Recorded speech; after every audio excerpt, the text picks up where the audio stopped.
Last lesson, the elders proclaimed Samuel as a dying old man in need of replacement. Obviously, this wasn't true. Samuel was still around during the reign of King Saul.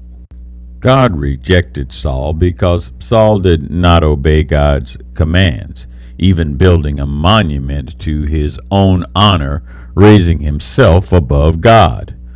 With God's rejection, Samuel is commanded to go to Jesse in Bethlehem and to anoint one of his sons as Israel's next king. The problem is, Saul isn't dead and he will kill anyone seeking to replace him. God rebukes Samuel for continuing to mourn Saul. He was not to be pitied, but rather replaced. Now, remember, at this point, David has not been designated the next king. Goliath has not been slain by David. David is an unknown shepherd boy, no threat to Saul. Samuel knew that Saul would be threatened by anyone who would play a role in replacing him.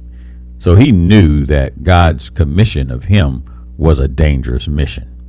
When God sends us on a mission, he sends us with a plan. God's solution here was to send Samuel to Bethlehem to make a sacrifice. That way, if anyone asked him, he would be able to truthfully say, "I have come to sacrifice to the Lord." Thus, he would not be lying to protect himself. Invite Jesse to the sacrifice, and God would designate the new king from his sons. Now, Bethlehem was not a part of Samuel's regular circuit. When the residents of Bethlehem saw the great judge Samuel coming, they likely thought that he was there to rebuke their sins and pronounce some terrible judgment upon them. They came shaking in their shoes and asked him, "Do you come in peace?" Samuel assured them that he came in peace to make a sacrifice. He then asked them to consecrate themselves. This means making themselves holy, clean, setting themselves apart, sanctifying themselves. In Exodus, for example, when the Israelites consecrated themselves, they set themselves aside for 2 days by washing their clothes and refraining from marital relations. In essence, they were setting themselves apart to focus on a divine purpose. Samuel consecrated Jesse and his sons and invited them to the sacrifice. As Jesse's sons entered the room, the place to eat, Samuel fixed his eyes on Eliab.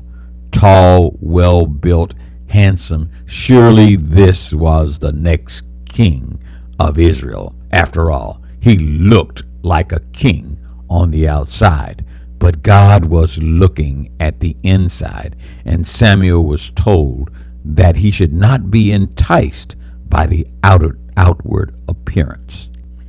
Before we start chastising Samuel, let's remember that appearance still impacts our selection of employees and leaders.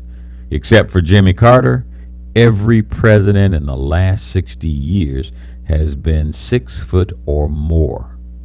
Separate Harvard studies confirm that workers with above average beauty earn about 15% more than workers with below average beauty.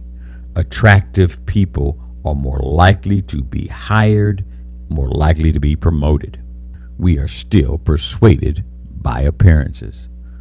But like employees, the important part about selecting a leader is not the outward appearance, but rather the heart, the intellect, and character. Then came 7 of Jesse's sons, passing before Samuel, but God had not chosen any of them. Samuel couldn't understand. God had called him to Bethlehem to anoint one of Jesse's sons. Now, we see here some unflinching faith that we modern Christians can follow. God told Samuel to anoint one of Jesse's sons, yet Samuel had come and had reached what seemed to be an end. When none of the sons he saw was the designee, Samuel could have grown frustrated, but he knew by faith that there must be another son. Samuel asked Jesse, "Do you have another son?" And Jesse's reply was, "I have one more son, my youngest, who is caring for the sheep."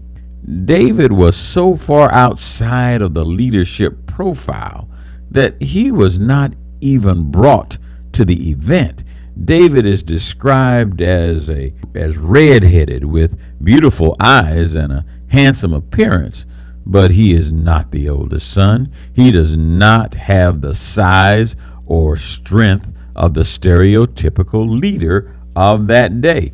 If you recall, David was so small that when he put on Saul's armor to go out and fight Goliath, it was too large and cumbersome.